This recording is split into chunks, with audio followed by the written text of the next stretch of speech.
Hi friends, welcome back to my channel. இன்னைக்கு நாம பார்க்க போற வீடியோ என்னன்னு பாத்தீங்கன்னா நிலா சுருங்கி வருவதை நாசா விஞ்ஞானிகள் உறுதிப்படுத்தி விட்டனர். இதனால் பூமியில் என்ன பாதிப்பு ஏற்படும் தெரியுமா? வாருங்கள் அதை பற்றி பார்ப்போம். பூமியின் தொடர்ச்சியான சுழற்சிக்கும் இயக்கத்திற்கும் சந்திரன் சீராக இருக்க வேண்டியது அவசியம். பூமியின் இயக்கத்தில் சந்திரனின் தாக்கம் குறிப்பிடத்தக்கது. நில அதிர்வு செயல்பாடு சந்திரனை சுருங்க செய்வதாக சமூக ஊடக யோகங்களும் தெரிவிக்கின்றன. இந்த கூற்றை ஆதரிக்கும் சில அறிக்கைகளும் வெளிவந்து இருப்பது கவலையை அதிகரித்துள்ளது.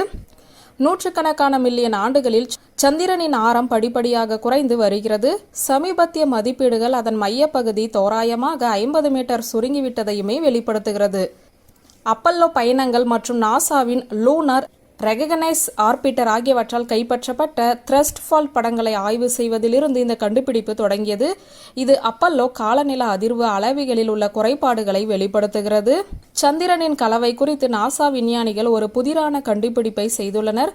தோராயமாக 500 கிலோமீட்டர் நீளமுள்ள உள் மையத்துடன் இது பகுதியளவு உருகிய பண்புகளை வெளிப்படுத்துகிறது. ஆனால் பூமியின் மைய பகுதியை விட அடர்த்தி குறைவாக உள்ளது. இந்த மையப்பகுதி இன்னும் குளிர்ச்சியாக இருந்தாலும் படிப்படியாக சுருங்குகிறது. உடையக்கூடிய வெளிப்புற மேலோட்டத்தில் முறிவுகளையுமே ஏற்படுத்துகிறது. இந்த முறிவுகள் சந்திர மேற்பரப்பில் விரிசல் மற்றும் சுருக்கங்களாக வெளிப்படுகின்றன. இது பூமியின் ஈர்ப்பு விசையின் தாக்கத்தால் இன்று வரை நடந்து வருகிறது. நிலவின் இந்த சுருக்கத்தால் மனிதர்களுக்கு உடனடி விளைவுகள் சாத்தியமில்லை என்று நாசா விஞ்ஞானிகள் உறுதியளிக்கிறார்கள். சந்திரனின் படிப்படியான சுருங்குதல் என்பது வானத்தில் அதன் வெளிப்படையான அளவு மனித வாழ்க்கையை பாதிக்கும் வகையில் மாறாது என்று கூறப்படுகிறது. முக்கியமாக சந்திரனின் நிறைநிலையானது அதற்கும் பூமிக்கும் இடையிலான ஈர்ப்பு விசை நிலையானதாக இருப்பதை உறுதி செய்கிறது. இதனால் நமது கிரகத்தில் எதிர்மறையான விளைவுகள் ஏற்படாது. இருப்பினும் சந்திரனின் சுற்றுப்பாதை படிப்படியாக ஆண்டுதோறும் சுமார் 3.8 சென்டிமீட்டர் விரிவடைகிறது. இது பூமியிலிருந்து விலகிச் செல்கிறது. இதன் விளைவாக பூமியின் சுழற்சி குறைகிறது. ஒவ்வொரு நாளும் சுமார் 2.3 மில்லி வினாடிகள் நீளமாகிறது. நிலா திடீரென மறைந்துவிட்டால் என்ன நடக்கும்? இயற்பியல் விதிகளின்படி எந்த ஒரு பொருளுமே வெறுமனே மறைந்துவிட முடியாது.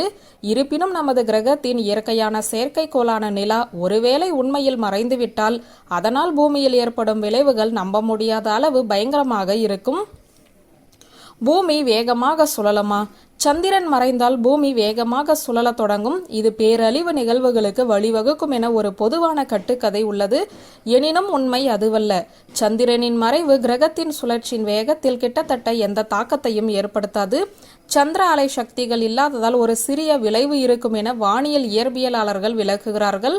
சந்திரனின் மறைவின் விளைவாக ஏற்படும் முதன்மையான மாற்றம் அலைகளின் மீதான தாக்கமாகத்தான் இருக்கும். இந்த அலைகள் கடல்களில் மட்டுமல்ல, பூமியின் மேலோட்டத்திலும் ஏற்படுகிறது. சந்திரனின் ஈர்ப்பு விசையானது நமது கிரகத்தின் மேல் அடுக்குகளுக்குள் ஒரு பெரிய அளவிலான பொருட்களை உயர்த்துவதற்கு காரணமாகிறது. இந்த அலையின் மறைவு குறிப்பிடத்தக்க விளைவுகளுக்கு வழிவகுக்கும். பூமியின் டெக்டோனிக் தகடுகள் சூரியன் மற்றும் சந்திரன் இரண்டிலிருந்தும் அலை சக்திகளை பெற பழகிவிட்டன. அவற்றின் மறைவு கிரகத்தின் மேலோட்டத்தில் சமநிலையை சீர்குலைத்து அது ஒரு புதிய சமநிலைக்கு மாற்றத்தை ஏற்படுத்தும். வியூவர்ஸ், இந்த வீடியோ உங்களுக்கு பிடித்திருந்தால் லைக் கமெண்ட் ஷேர் பண்ணுங்க. நன்றி.